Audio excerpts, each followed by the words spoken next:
When you care about current affairs, it's on the OShow. Welcome to the OShow, Canada's current affairs show with strong opinions. I'm your host, Laura Babcock, and as part of our Friday summer series here on the pod, this is going to be a double header about what we're all thinking about, which is what is going on in Canada and around the world. We're going to have Spencer Fernando on later in the program. He is an expert on foreign policy and on sovereignty. But first, we have Charles Adler. Charles Adler, of course, is currently a Canadian senator. He's here on the program not to speak on behalf of the country or Manitoba, but to speak for himself. And welcome to the OShow, Charles. I have had the privilege of being on your previous radio shows many times, and you and I have always had robust conversations about the state of our world and our democracy. It's such a pleasure to have you here on the OShow. Thanks very much. Your show is known for strong opinion. I hope I can live up to that. I don't recall having any strong opinion. Maybe the odd day, the odd moment. Well, I don't know. I was looking through your X feed a couple of minutes ago, Charles, and you got plenty of them coming in strong. And also, I just realized that both you and Spencer hail from Winnipeg. So we've got the center of the country represented here today on the OShow. So, Charles. Right. And if you want me to be representative of many other parts of the country, as you know, I've been a bit of a gypsy, so I've been everywhere, just like you. I've got a background in Montreal and Ontario, a number of other places, but we can currently Senator for Manitoba, but once again, these opinions, strong or weak, do not represent the Senate or Manitoba, just a little old me, ordinary Canadian. Thank you so much for saying so. So one of the pivotal conversations that you and I had was way back before 2016 even. I think it was in 2015, maybe 2014. We were looking at the candidates who were running to get the nomination for the Republican Party. And I had shared with you an anecdote about a friend of mine who went to one of Trump's early rallies and described it as a religious experience. And I was getting very concerned at the time that someone that could pull off that kind of a feeling amongst people and also had all of the trappings of popular American culture, the crassness, the telegenic, personality, all of the ways of cutting through the noise. I was very concerned about Donald Trump becoming the president of the United States back then. Obviously now I'm much more concerned with where we are. Where do you think we are after these long 10 years, Charles, since that last conversation? Where are you with this? Well, after John Bolton's house got raided today, I am where I've been for quite a while. It's creeping authoritarianism. Yeah. I don't want to use the N word. Many countries have had authoritarian experiences. That's what America is chatting right now. They don't all become Nazism, right, but they all become worse, a lot worse before they become better. And so when you see families being separated, children being ripped away from their mothers because of the undocumented situation, illegal aliens, whatever you want to call it, they are human beings. Breaking news, they are human beings. When you see human beings being treated that way, when you see a president wanting to show his law and order stripes by basically putting the National Guard into Washington, D.C., and when you see Kash Patel, you just review the stuff that Kash Patel has said on social media, you'd never, if you're a rational person, think of Kash Patel and Director of FBI in the same words, in the same sentence, in the same paragraph, in the same era, in the same country. But there you have it, Kash Patel going after John Bolton because John Bolton goes on shows like this and dares to criticize a leader. None of this is good, but the bad news is, unfortunately, it'll get a lot worse before it gets better. And, I take your caution around using the N-word indiscriminately. Your family, you were born in Budapest. Your family has personal experiences with what it is to be, experience a regime. So I know you have some real wisdom and insight into this, Charles. And when I heard this morning, in addition to the Bolton house raid, I'm no fan of John Bolton, never have been, but I think everyone should be able to express their opinions. And it's terrifying when they are punished for it. But when we look at the fact that they just announced this morning they're looking at 55 million visa holders in the US, not the credit card, of course, the travel visa, the ability to be in the US for whatever reason for a period of time. That's not going after illegal immigrants. We already see they're not going after the worst of the worst. They're picking up people all over the place as a show of force and authoritarianism. But what was your thought when you heard that they're going after 55 million visa holders? Many Canadians may have temporary visas for the US. And also, they're looking at their social media as a way of determining who gets thrown out and sent to wherever hellscape concentration camp that they're paying for around the world, or even domestically now. What was your thought on that, Charles? Well, all of this goes to what the press secretary for Donald Trump was saying yesterday, that there's no reason on earth for the president to have to compete with other government platforms. So the president, the executive, should not have to compete for anything with the houses of Congress, the Senate, and the House. And when you're talking about someone representing the president, essentially saying that checks and balances are now out the window, that means they're shredding the United States Constitution. I don't care what country you live in. When you shred the Constitution, that's a bad day. Right.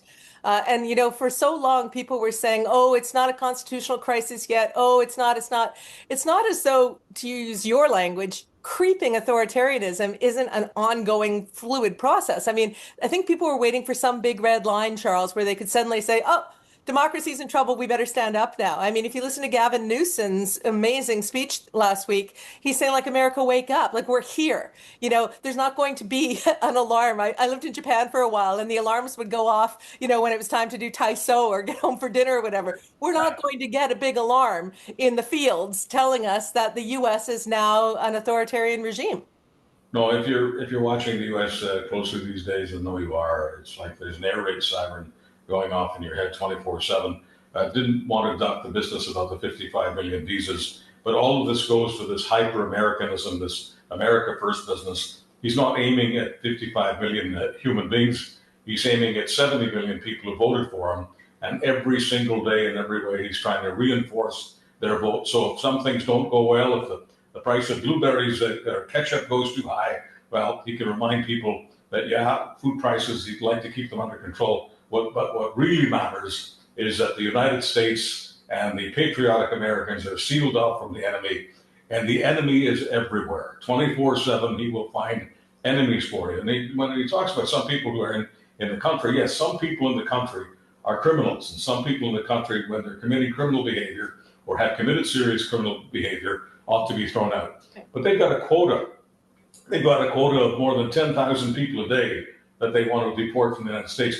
You don't have a quota like that, and the quota being filled by the so-called ICE agents. You cannot do that and only trap the bad guys. You are just taking a whole lot of people out of there because, well, frankly, they're brown. And unlike me, I think you lived in the States. You even garnered an Emmy, if I'm not mistaken, back in the day in your career. How does it feel for you as someone who lived there, probably loved it when you were there? I think most people who've been in the US come back with good feelings for how it used to be. How does it feel for you to watch it now? Well, I got treated, like gold. I got an Emmy, as you say, and I must admit that the respect level for me among the pillars of the broadcast industry in Canada went up substantially, and the offers got a whole lot better after my American experience. So, I feel a bit guilty. I don't want anyone to think that I'm ragging on America. America has been very good to me, good to my family, good to members of my extended family who have lived there and thrived there. It has been the land of opportunity and freedom, home of the brave, all that stuff. But this stuff, this particular stuff that we're getting from the White House right now, has a scary whiff. Yeah, so when a couple of things in terms of Canada's view of it.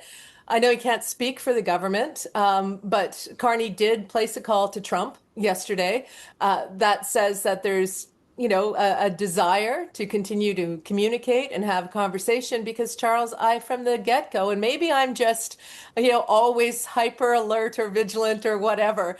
I was worried about Trump way back, and I'm worried about the 51st state thing from the moment that he said it. I marked it on Toronto radio show I was on, and I said, I'm going to place a marker. This is not a joke, right? This isn't a joke to me. This is a trial balloon at first, and then it was testing, and then it became a permission structure to normalize normalize the concept of manifest destiny. I mean, where are you with Canada vis-a-vis the US and our sovereignty, without, of course, speaking on behalf of the Canadian government?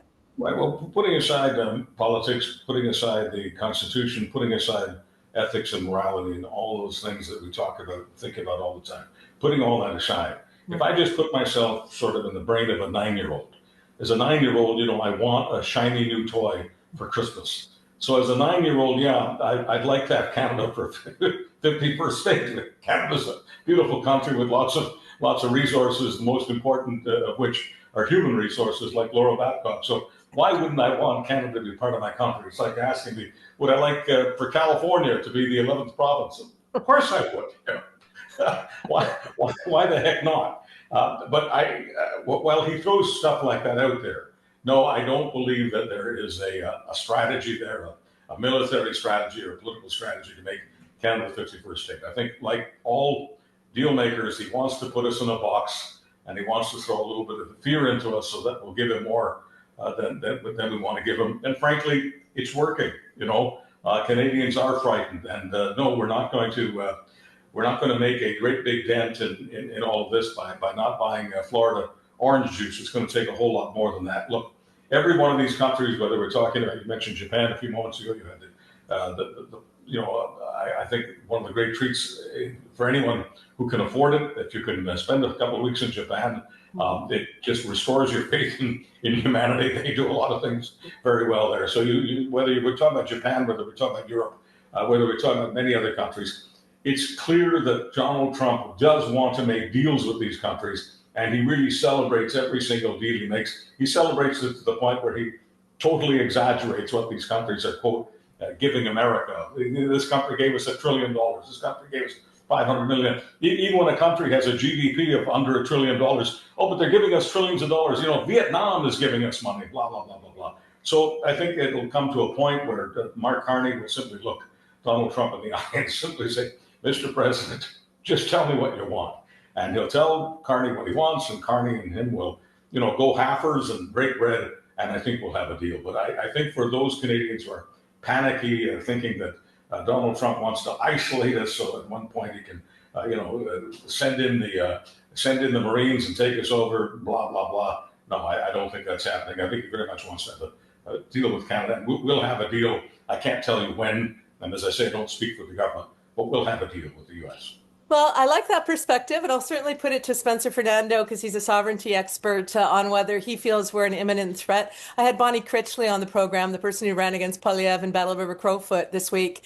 And as a former military veteran, she said, if they come across the border, she'll have to pick up her gun again, or she will keep running politically to maintain Canada and Alberta. And you know what, Charles, I know you have a real passion for the West as well, having had your show out West and all the rest of it. And by the way, I was in Japan as a teacher way back in the day, so I didn't have the funds to go, but I did love it. I was there for a few months. What is your take on Alberta separation, Charles? And also on the results of Battle-River Crowfoot? I saw that you posted about Poilievre several times. The excellent article in Time that David Moscroft, who was on the OShow recently, people should check out his episode. We talked about it. You posted that about Poilievre, the fact that half of Canadians are embarrassed by him. And Moscroft's article, that was a poll that came out. Moscroft's article was about the fact that he thinks, even though he got the seat in Battle-River Crowfoot, he should not go on as the leader. Where are you with the whole Poilievre and Alberta separation conversation? Well, we'll do Poilievre and then we'll do Alberta. Look, nobody has to tell Laura Babcock about branding. It doesn't matter whether we're talking about politics or detergent. Everyone has a brand. We have Laura Babcock and your show. We all have brands. Anyway, the Pierre Poilievre brand peaked a long time ago, and most people who do understand branding know that when you're going downhill, it's very, very tough to get back. So this ship has gone down. He's still the most talented, because talent and branding are not the same. He's still the most talented person at preaching the conservative evangel, which essentially is the same as the Reform Party evangel, which essentially to most Canadians is a person who is extremely qualified to be a critic, extremely qualified to throw flame, extremely qualified to be an opposition leader. But there is a huge gap when it comes to Canadian brands the brand called opposition leader and the brand called prime minister are two totally different brands. And I think he honestly and his cohorts honestly believed that if he could become this really effective, high-profile opposition leader, that would propel him into the prime ministership. Well, the moment a really, really important issue came up with Canadians, and that is the threat of Donald Trump, all of a sudden, Pierre Poilievre, as a great opposition leader, became absolutely meaningless, because right now what we need is a great prime minister. So for those people who think that Poilievre has a future as a prime minister, Carney's still a relatively young guy. He's not going away anytime soon. He'd have to go away, and there'd have to be a perfect storm of a lot of fecal matter for Prime Minister Poilievre to be, 3 words that are not an oxymoron. So yeah, I think his brand has peaked. As far as Alberta is concerned, I think that the Alberta separatist business is essentially a Trojan horse. I don't think the people who truly want to separate really believe that Alberta will be a successful independent country. I think they do want to become the 51st state, and that's the threat. That would be a serious threat from Donald Trump, because if Alberta does separate, they vote for separation, and they ask Americans for permission to become the 51st state, Donald Trump will lick his chops. Absolutely. Well, even Jesse Waters on Fox said that, they should just take Alberta, Saskatchewan, and Manitoba. It would be a mostly peaceful invasion. I mean, again, that's just them putting out propaganda to frighten us or whatever. But I, for one, am proud that Canadians have stood up, and maybe not buying the orange juice won't matter, but I feel as though our tourism dollars are starting to cause some concerns for our closest neighbors. And I think there are more good Americans down there than MAGA authoritarian ones who don't want any kind of hostile action towards Canada. Just in the last moments that we have here, Charles, with you, it's a big topic, but I would be remiss if I didn't bring up the fact that the United Nations just announced that there is a famine in Gaza, and that it is something that the world should feel, be haunted by, I think was the language. Your thoughts on that situation, and quickly on Ukraine, and then I will let you go, my friend.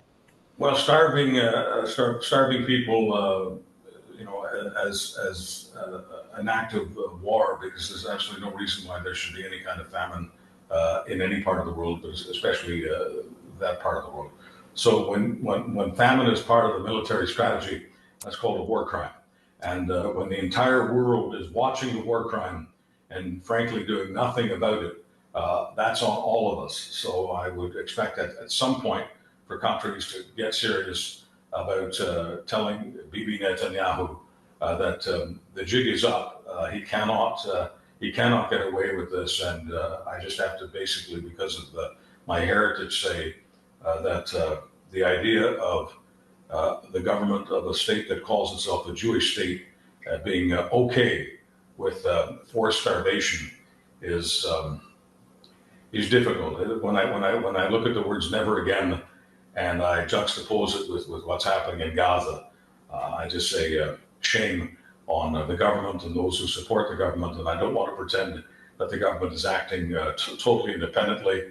I'd say, virtually half the people in that country are supporting this and looking the other way when it comes to famine. We cannot look the other way. And nothing that happened on October 7th, as hideous as it was, justifies it. Look, I had grandparents and other relatives who died in gas chambers. That doesn't justify this. Nothing that's horrendous, nothing that's hideous, nothing that's arduous, nothing that's called an atrocity or a war crime in the past justifies fresh war crimes. This idea that you fight the past by recreating it and trying to engineer it is just absolutely disgusting. Thankfully, we only have a couple of minutes left, because I could go on forever about this. This causes many a sleepless night. Well, you said that beautifully. Do you want to just add 1 minute on the situation with Ukraine? I'm assuming that you're supportive of us supporting the Ukrainians. Yeah. You're out there in Manitoba. There are many, many Ukrainians in Winnipeg. Yeah, and I no matter what part of the country I live in, I don't say things based on the demographics of the country. Ukraine is the country that's right next door to the one I was born in. Ukraine was occupied just as the country I was born in, which is Hungary, was by the Soviets. Clearly, Putin wants to recreate the Soviet empire. He has kidnapped tens of thousands of Ukrainian children. People talk about trying to get them back. There was even this Melania letter about getting the children back. Well, many of those children are not in the government's hands right now. They have literally been sold on the marketplace because not only is Putin a serial murderer, serial liar, an unprosecuted war criminal, but he's also involved in human trafficking, the trafficking of children, the trafficking of Ukrainian children. History will not be kind to this man, but I honestly wish Donald Trump was doing more than rhetoric here, because if the president of the United States really wanted to put Putin in a box, he could do it in a nanosecond. Yep. And the war could be over if Putin just turned around. Listen, Charles, I love your wisdom as always, and how you articulate these very deep thoughts in such a quick and cohesive way. Love to have you back on the Show again. Thank you so much, sir, for everything you've done for the conversation in this country. Now, of course, you are sitting as a senator. Thank you so much, Charles Adler, for being on the Show. Thank you very much. And if there's anything I can do to help you get the Order of Canada, let me know. I'm not Trump. I'm not going after the Nobel Peace Prize, but thank you. I can't get you the Nobel, but maybe I can find a postage stamp for the Order of Canada. You really do deserve it. I know nobody wants us to turn this into mutual admiration society, but for the record, you can tell that Laura likes what I do for a living. I'm not talking about the appointee thing that I do right now in the Senate. I don't mean to diminish it, but I want to focus on what matters to people, which is these current events that we're talking about. It is a bit of a mutual admiration society. The best segments that I had in all those years of talk radio were the segments where I could say, folks, our special guest tonight is Laura Babcock. Wow, that's a really nice treat coming into my weekend, Charles. Thank you so much for saying that, my friend. And everyone, please subscribe to the pod so we can have more of these conversations, hear more from Charles, hopefully soon. And stay tuned for Spencer Fernando. I've not met the man, but I've been watching his very insightful posts on our sovereignty and global affairs. And so I look forward to speaking with him now. Thanks, Charles. Take care. Thanks, Laura. Welcome back to the Show, Canada's current affairs show with strong opinions. And as you know, we just talked to Senator Charles Adler, took a little trip around the world and got his opinion on how things are shaking out. We are now joined by Spencer Fernando. He is a writer, but also an expert in these matters of sovereignty and has had a lot of powerful political posts working through his career. He didn't have a chance to hear what Charles had to say, so we're going to be getting his fresh takes on all of these things. Spencer, welcome to the Show. It's nice to meet you for the first time. Good to be here. I was just mentioning to Charles when I booked both of you for this special double header episode, I didn't realize you both hail at the moment from Manitoba, from Winnipeg. That's right. So I spent a few years there myself back in the day. Can you tell me, Spencer, waking up this morning to the news around the world? I mean, there's a lot going on. I'd like to touch base with you on the fact that a famine has now been declared in Gaza, what's going on with the state of Ukraine, even domestically with the U.S., since sovereignty is an area you're passionate about. We saw, of course, the news this morning that John Bolton had his house raided by Trump. And I just saw a clip where Trump is not even blaming it on his people or the FBI or saying, I didn't know anything about it, as he sometimes does. He said, I may have started it. I am, after all, the top, I think he called the top police or the top enforcer in the country, whatever his language was. It's a little bit chilling. So where do you think the U.S. is in terms of its own democracy? And to ask the big question, what do you think the impact is going to be on our sovereignty? Well, I think it's heading in a dangerous direction, obviously. I think it's kind of like boiling the frog, right? It happens in little increments. So it's never, oh, you wake up and it's a full-blown authoritarian state, but it slowly moves in that direction. And I think because politics has become so much of a spectacle, kind of like a reality show, people are kind of, blinded to what's really going on. So that's concerning, obviously, with Bolton, right? I mean, again, Trump doesn't even pretend that he's not directing these things or ordering these things, right? And half the country is letting him get away with it. So that's obviously an issue. I do think, the U.S. still has relatively strong institutions, and I think the more you see the negative impact of Trump's tariffs, he's already losing popularity. So at a certain point, even the politicians who are the most submissive to him, they still want to get reelected. So if he starts to become a liability, then some of them will move away. So I think there's a little bit of a waiting game that has to go on. As for Canada, he seems quite hostile to this country. So the more control he has over the United States, the more danger there is to Canada. So I think again, our position will probably improve as the tariffs do more damage to the US economy and he starts to lose some political power. Well, I'm interested that you took that take because similarly, Charles Adler, who lived in the U.S., didn't feel as though the threat to Canada was really going to kind of happen. He felt, he doesn't really think that Trump is going to come and take Canada, but more wants the shiny things that we have, and that a trade deal eventually will come. He wasn't speaking on behalf of the Canadian government, but he was saying that he feels so. Both of you are giving me a little bit more of a moderate take on this, which I kind of appreciate because it highly stressful to think about it getting worse. What does concern me, though, is when there is some connection in their rhetoric, the Trump regime's rhetoric to Ukraine, to how Canada is behaving. And we saw how Trump embraced Putin rolling tanks into Ukraine, called it brilliant. We understand spheres of influence theory, the idea some have that, let these strongmen have their own backyards and other strongmen stay away. Putin should be able to take Ukraine in that theory. Trump should be able to have Canada, maybe Mexico if he wants it. So does that alarm you that we're hearing some of the same even framing by the Trump regime of Canada as Ukraine was framed pre-invasion and even to this day? Yeah, I think it's part of an overall worldview where the powerful get to do whatever they want, and if you're not powerful, then you just have to submit, right? So, I think the likelihood of the U.S. Attacking Canada is extreme. I think you'd have a revolt probably in the U.S. military, a breakdown of U.S. civil society if Trump ordered something like that. So I don't see that happening, but I do see. I wouldn't it wouldn't be shocking to wake up and see that Russia and the US signed some sort of deal in the Arctic, for, resource rights that perhaps is not infringes on Canada's sovereignty. So that would be a concern. But I think the deeper problem is the values that we built up post World War II are starting to be eroded now, right? The idea that, you're supposed to respect your neighbors, respect territorial integrity, don't change borders by force. Well, again, someone like Trump views might makes right. Putin has somewhat of a similar worldview. Putin's obviously not at all constrained in being able to attack people, whereas Trump faces constraints. So there's some differences there.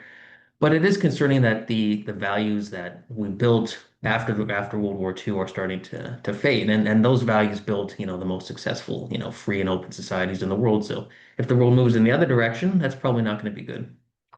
And so just before we pop over to the Ukraine question, because I know you have some strong thoughts on that, and I don't know your political background in terms of what party Mhm. you're from. On the OShow, we're Mhm. nonpartisan, so it doesn't really matter to me. To me, it's about us all having these important conversations right now to understand what is the best course ahead for Canada and for global democracy and that world order that you alluded to that was established after the Second World War. Wasn't it Roosevelt who said at the time, FDR, you can correct me if I'm wrong, but he hoped that this world order, where territorial integrity is respected, would last as long as the people in that room were alive. And now we've hit that generation where people seem to have forgotten those lessons, and we're seeing a reorienting of that world order. But before we get to that, in the US, when I see the troops in Washington, D.C., and I see the concentration camps being built across the country and the militarization zone starting, it seems as though it is going to go a dark place very, very quickly. It seems to be escalating. Even someone like myself who's been warning about Trump for over a decade, I'm highly concerned about the speed at which they're moving. That could be because they know if they don't get it done fast and suppress the population quickly, they won't be able to. But seeing people boo them at Union Station, seeing people out on protesting in front of the White House now, it's a little bit reassuring.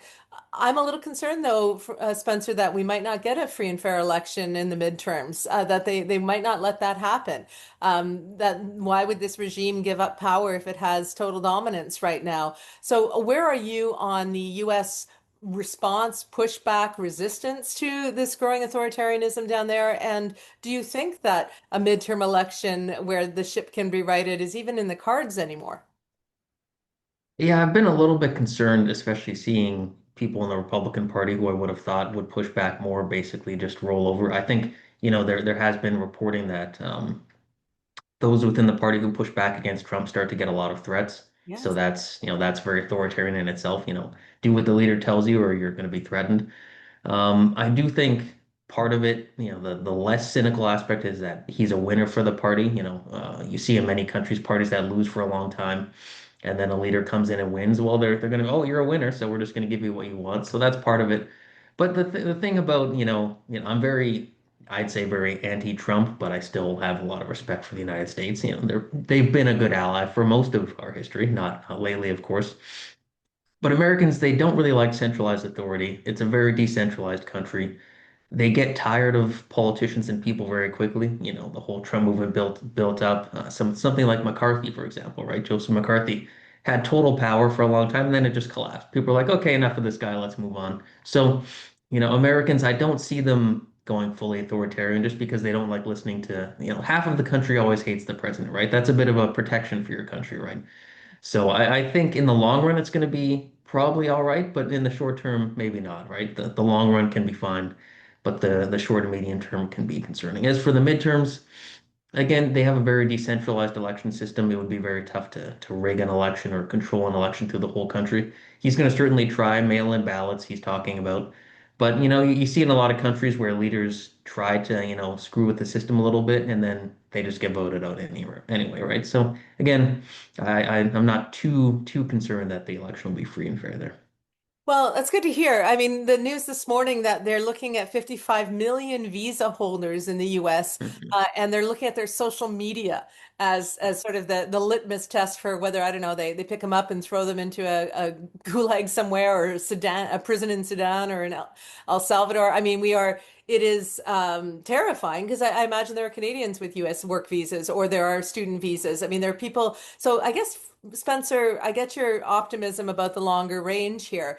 But I can't help but thinking, how long before every single American is affected negatively by the Trump regime, whether they're a visa holder or whether they know somebody who is an immigrant to the country who was taken out in the middle of the night, or whether they're one of these 17 million Medicaid people who are going to lose it because of the big ugly bill, or they're one of these, flood zones or disaster zones that doesn't get the federal support. I mean, doesn't it seem to you that this could quite quickly, the Americans could rise up based on how many of them are going to feel direct impact? Trump's not going gently into this. He's Mhm. going full Mhm. hog. And I can't help but Mhm. think that the numbers are going. I mean, there was something Harvard, I think, did a study that said if you can get a sustained opposition of, I think it was 3.5% of the population, then these kind of authoritarian regimes can fall. I think in the US, my math is terrible, but it's at least 11 million Mhm. every single day out on the Mhm. streets. We're not seeing that yet.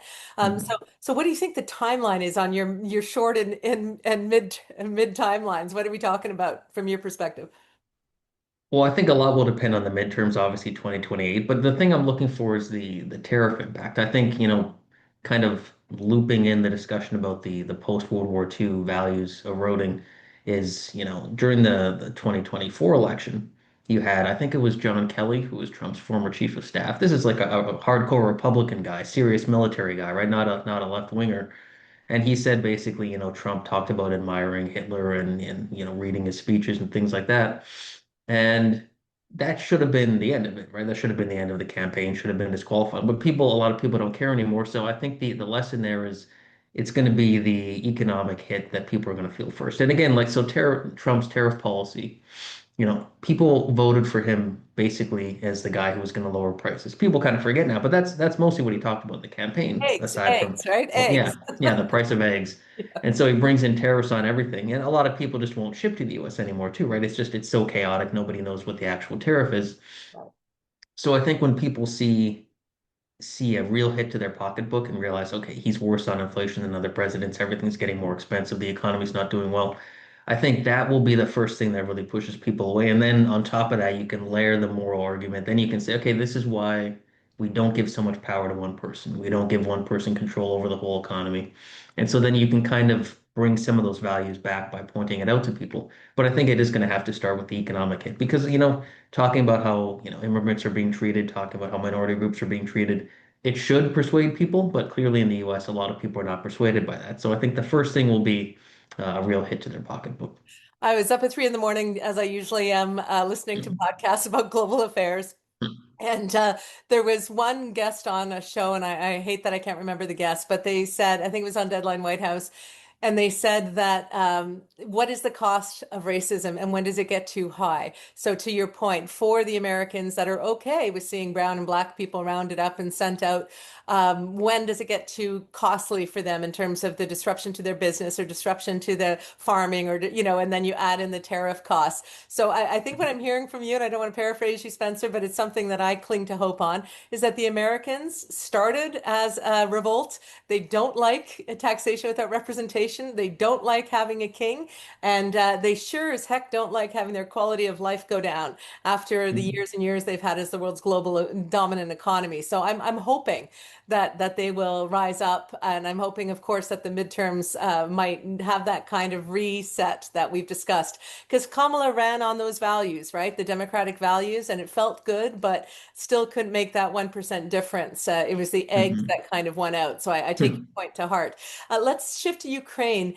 You have been watching closely, as I have, the White House drama around what's happening with Zelensky. I saw your recent post, and people should go to your site and they can get more of your great writing. But you're really pushing for the fact that in Ukraine, heavily armed Ukrainians, like so can you just tell us your theory of the case right now, Spencer? Yeah, so it's kind of look at it as the snowball effect, right? So what Russia wants to do is take Ukraine, add say 30, you could say 48 million was the pre-war population, but it would go down to much less if they took the country because a lot of people would flee. So let's say 30 million people. You take Ukraine's military industrial base. You obviously have borders closer to, the heart of Europe, which then means Russia can force Ukrainians to join the military, build more weapons and then makes it easier to invade Poland or Latvia, Lithuania, Estonia, test NATO, right? You could easily see, a big portion of the United States saying, well, we're not going to go to war for Estonia. There's just, 1 or 2 million people there, right? Why would we go to war? So then NATO basically ends, right? If that. So if you, the way I look at it is if Hitler could have been stopped in Poland, how many people would have been saved, right? If he was defeated in Poland, then that would have been the end of World War II. So at least in the West, not in Asia. But if we can stop Putin now, we can avoid a big war later on. And this is what I try to get across to people because they say, oh, well, why should Canada have anything to do with security guarantees post-war? Why should we spend taxpayer money? We should spend it at home. How much more are you going to pay if Ukraine's defeated, Russia becomes more powerful than invades a NATO country? You think life is expensive now, it's going to be through the roof. And then we would have to do an even more desperate military buildup and send more troops to Europe. So the the cheaper solution to put in financial terms is to help Ukraine win now. That's going to save a lot of lives and money in the long run. So I think Ukraine obviously needs to be armed. Russia obviously doesn't want peace. I mean, Putin keeps stringing Trump along, right? He knows that he can get Trump to just do nothing for a year or so by pretending something's about to happen soon. Oh yeah, I'll meet with Zelensky, but under these conditions. And actually, no, I won't meet with him. Oh yeah, we'd love a ceasefire, but only if this happens. No, we don't want a ceasefire.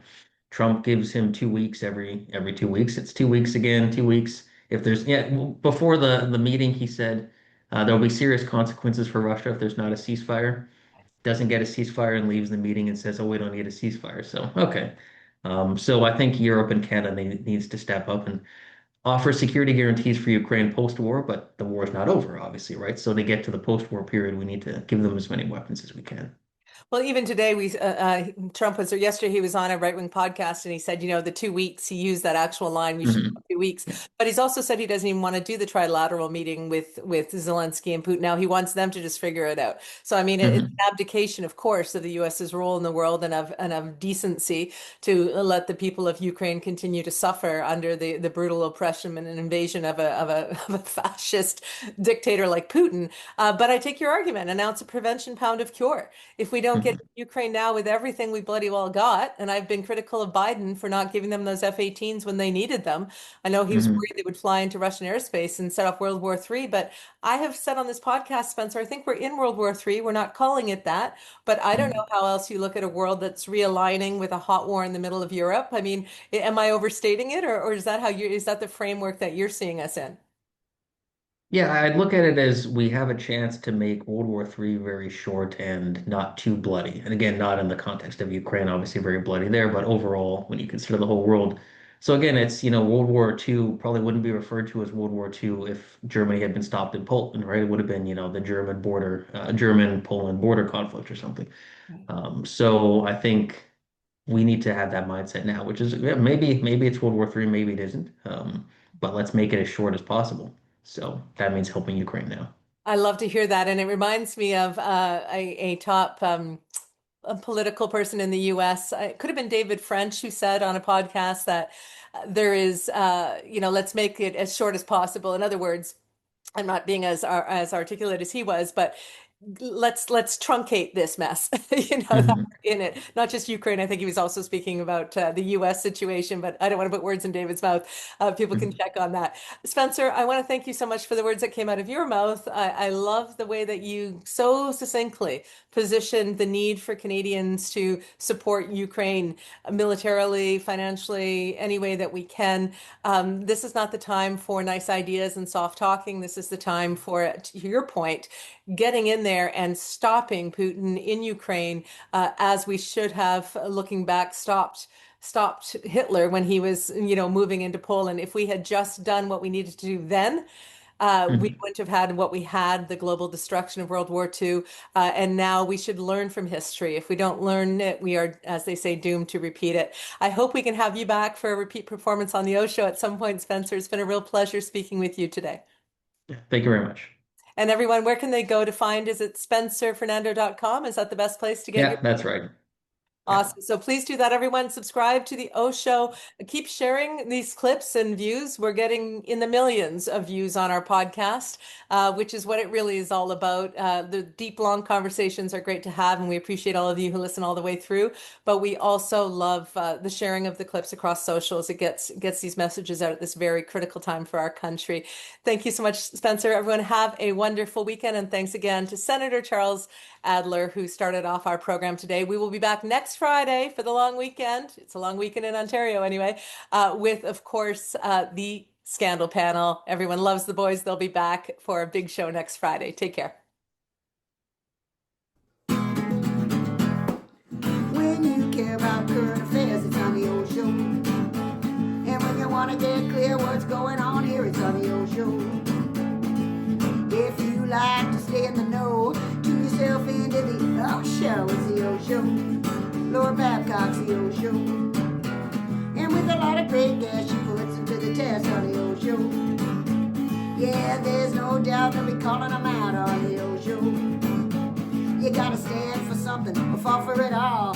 Canada, you hear the call of the OShow. It's a podcast, the OShow. Lord Babcock's the OShow. Stay informed with the OShow, OShow.